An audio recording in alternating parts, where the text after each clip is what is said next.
Morning everyone, you're up close and personal with me today. What I'm going to do is going to be showing you a little bit about one of the techniques I use with my customs, and this is in response to, I'm just looking at my computer over here, this is in response to, I think it was PJ Customs. He asked me in general, have you got any tips on using magnets? Let's see, I'm just going to go through everything I know about magnets. Obviously not everything like the electrons and stuff, that would be a bit much. Using them in customs and see if any of that's useful. So, I've got all my stuff down here and I'll show you it in action. But basically this is what I'm looking at. Yeah, that's not going to focus, is it? Okay. I get these tiny magnets. I think they're called I get them off eBay, Neodymium Magnets.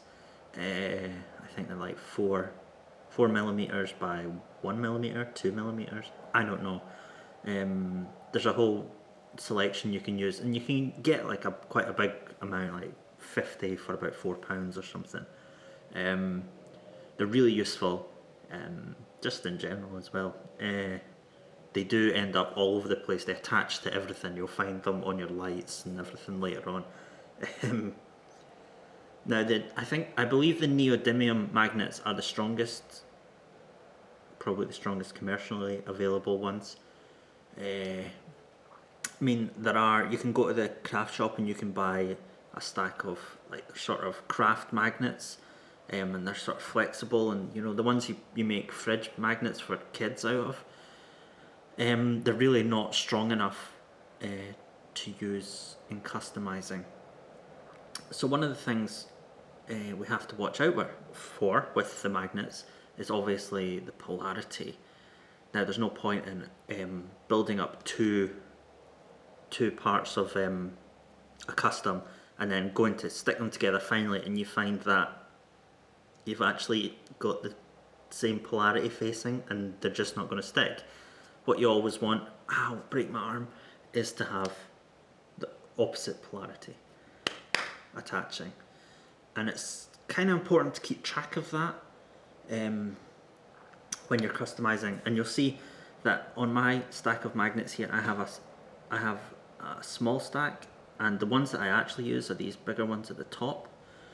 And the small stack is just to help me keep track of one side, because as soon as I take those off, I have no idea which polarity is which, and I don't know which is positive and negative. I just know that it's one or the other. It doesn't matter. This is especially useful if you're going to be using magnets across different points in a figure and you want things to be able to attach at different places. Here's my Carnage figure without his head. Don't know where that is. So here, for example, we've got one of the tendrils that attaches on magnetically, and he's also got other magnetic points where the tendrils can attach. So the important thing here was that this surface is one polarity and all the other points must be the opposite polarity so that it can attach. If you've got one that's just the wrong way around, it's not going to attach. So that's an important thing to watch out for. What else can I say about magnets? I don't know. Will I show you me doing something? Right, let's get into it. Okay, so let's take a closer look at this technique, and I'll introduce you to the players in today's wonderful show. Here we have, of course, a custom action figure. I'll not let on who this is, although if you've been watching you'll probably have a pretty good idea. I want to make a magnetic tongue that will go in here according to this sketch that I've got over here. Who can it be? What a mystery. What else do we have? We've got a piece of electrical wire that is bendable.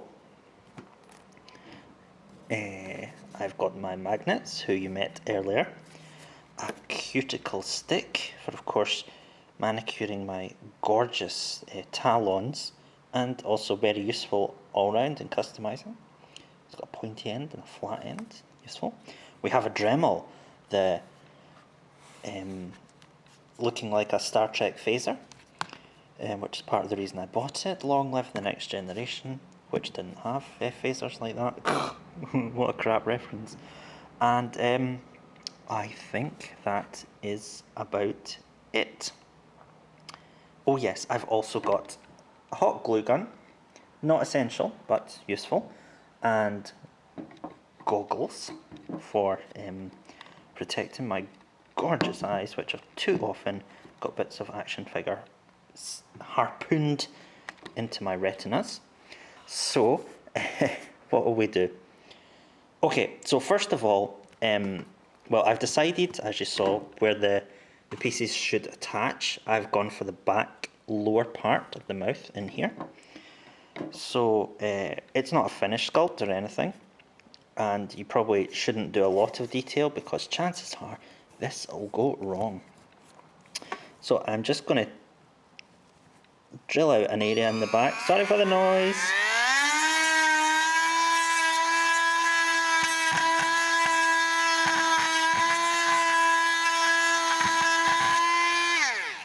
Look at that.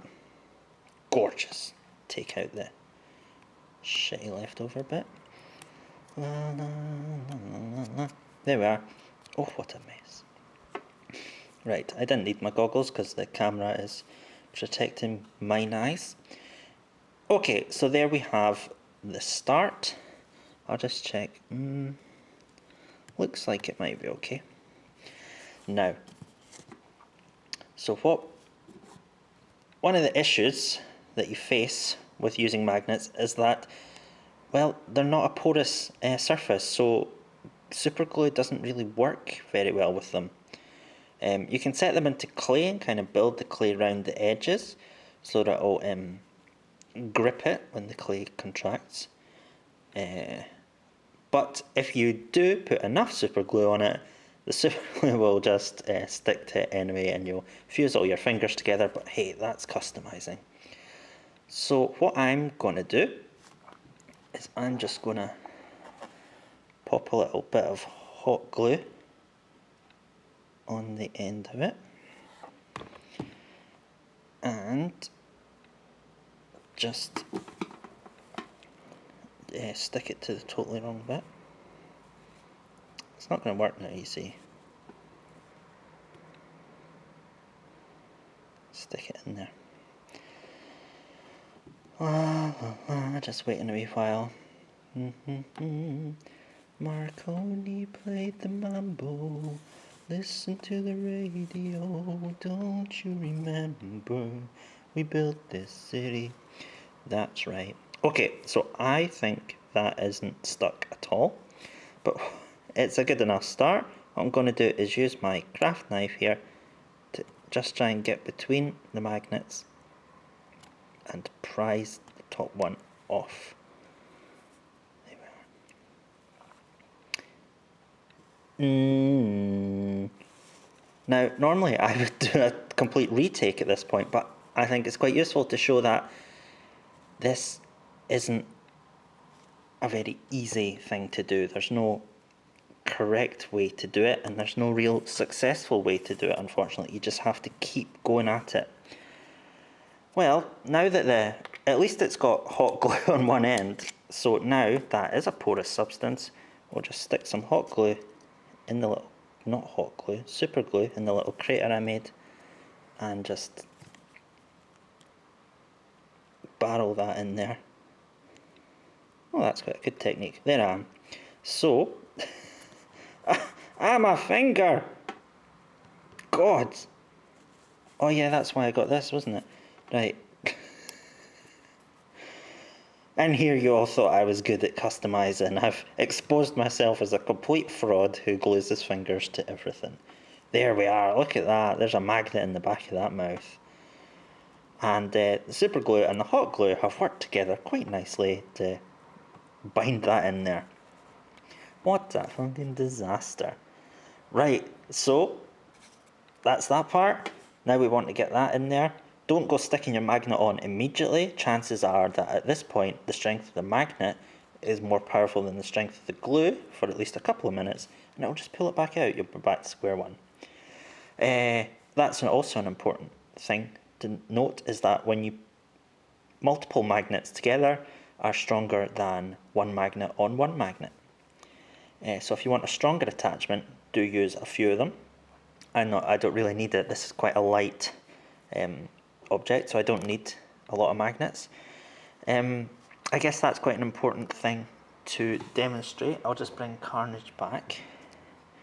Is that while magnets are quite strong in the sort of, what's that? Is that the y-axis? On the y-axis, they're rubbish on the sort of z-axis.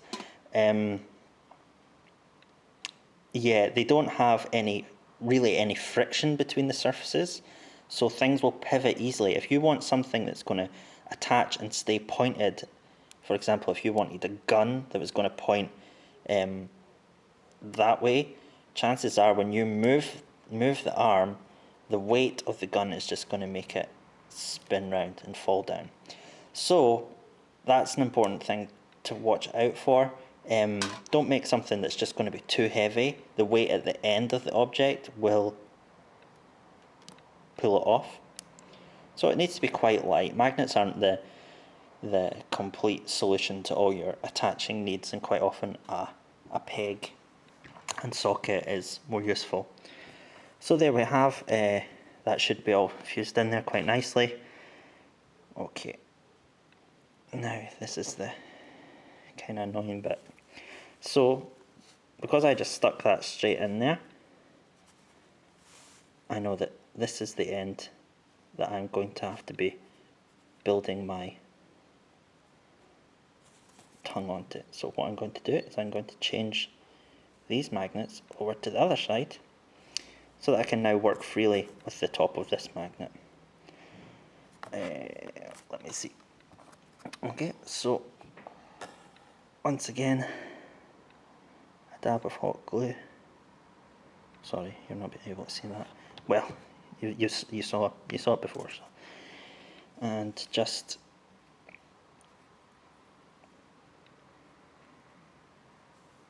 I'm just bending that round so it's a bit of a better surface to stick. And while I was doing that, the hot glue has hardened. Heat it up again and stick it on. There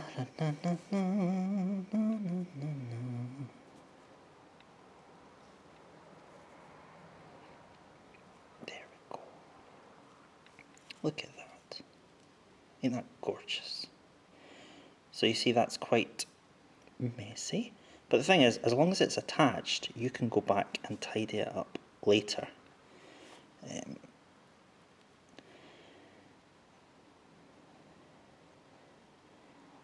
So that's given us that. Right. There we are.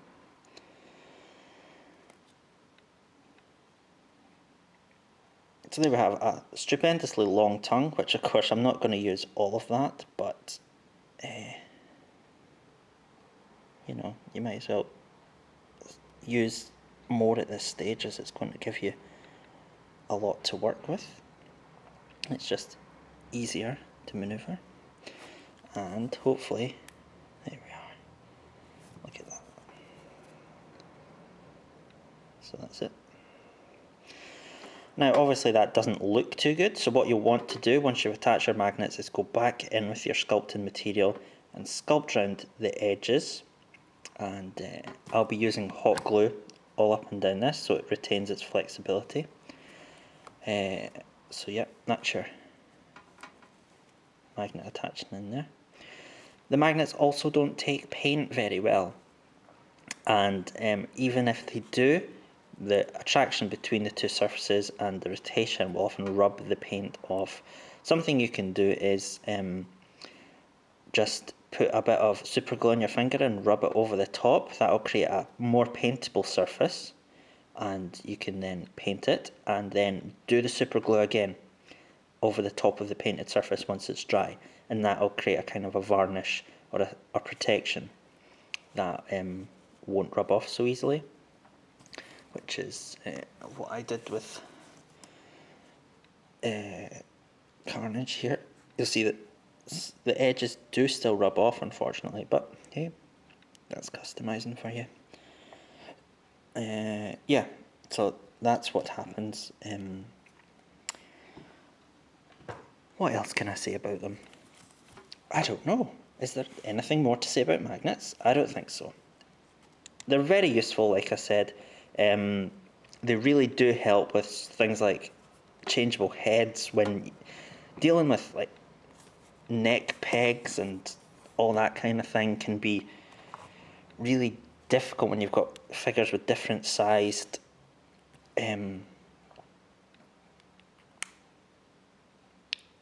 sort of peg holes and pegs and all that sort of stuff, and it just makes life much easier, and there's less chance of, you know, when you're jamming it in there and taking it off, there's less chance of it, of course, snapping, as it's not the friction that you're trying to twist off, it's just the magnetic attraction. Oh, that's another sneak preview there, but you've already seen him. He's just one for myself. So there we have it. So that's your magnet guide. I hope that's answered some of your questions. If you do have any more, please let me know. Or if you want to know about anything, any techniques, then give me a shout. I'll do my best to try and guide you through it. What I do is not a secret technique. I'm not in competition with anyone. And let's all try and share our techniques with each other, and hopefully we can start making some awesome customs, not that we aren't already. Alright, anyway, thank you very much. Take care. Bye.